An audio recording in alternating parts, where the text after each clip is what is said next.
I don't know half of you half as well as I should like, and I like less than half of you half as well as you deserve.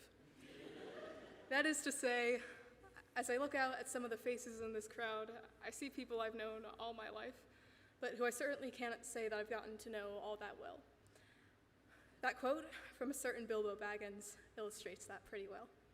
In fact, overall, I would say my experiences have been rather Hobbit-like in terms of the people I know and the areas I've visited being very much confined to one place, this corner of Western Pennsylvania, and more specifically, this building and my house.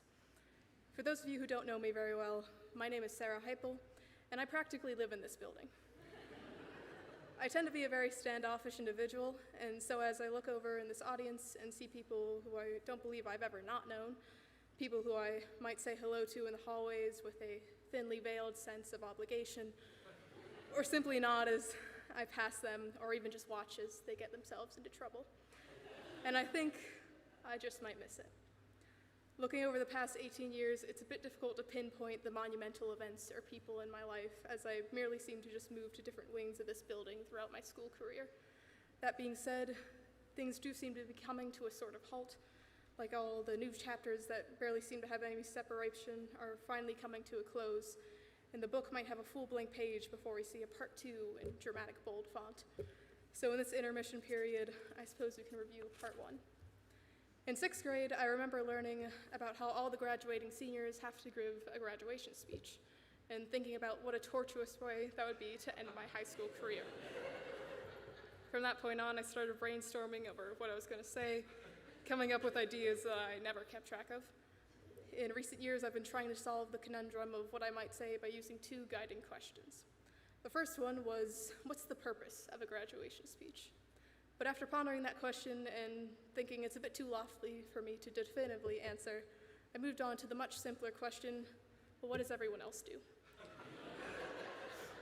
This seemed to be a much more simple path with 3 main parts. You introduce your life and where you've come from, you give thanks and you recognize many people, and you end on some vague premonition of the future.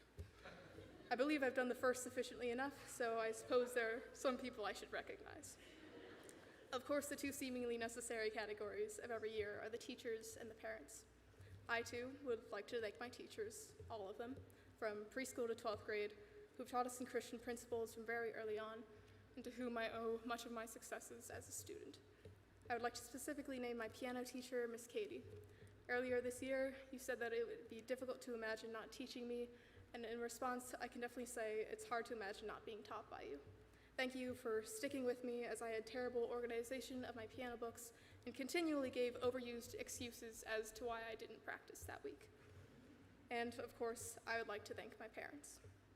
I'm not an overly sentimental person, and so this isn't gonna be the dramatic outpouring of my heart that you might be looking for, Mom. But I am grateful for all of your guidance throughout my life, for raising me in a godly manner, and for bearing with me growing up. Whether it be useless 80s trivia or continually making my and my brother's school lunches all the way through 12th grade, I am grateful.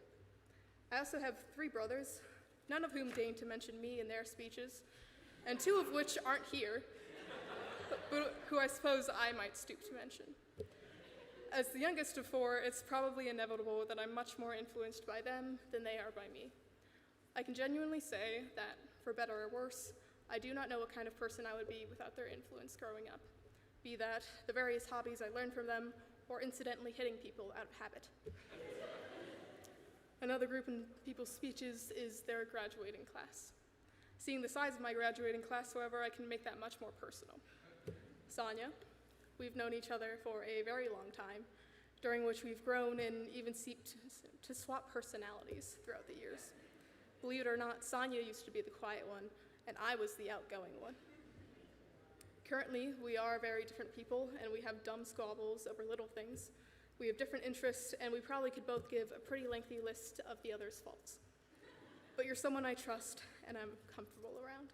I can't imagine this without you, especially considering that would make me the only senior, and that would be a nightmare.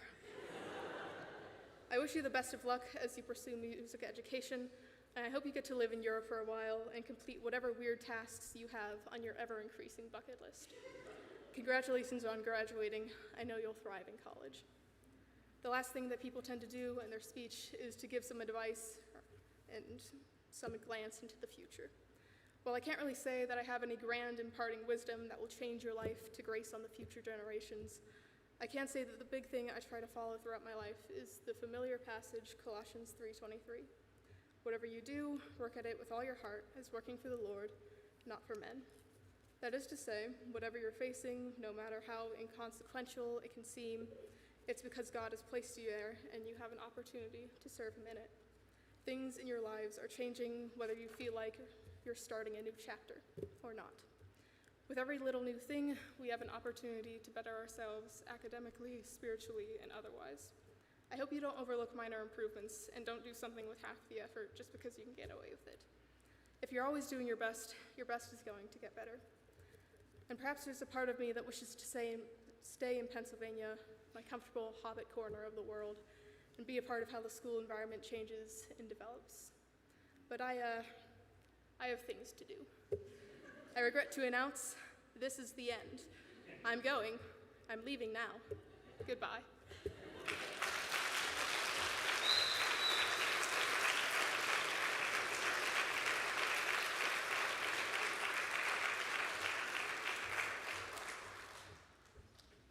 Man, how does one follow that up? I remember those bubbly, and quiet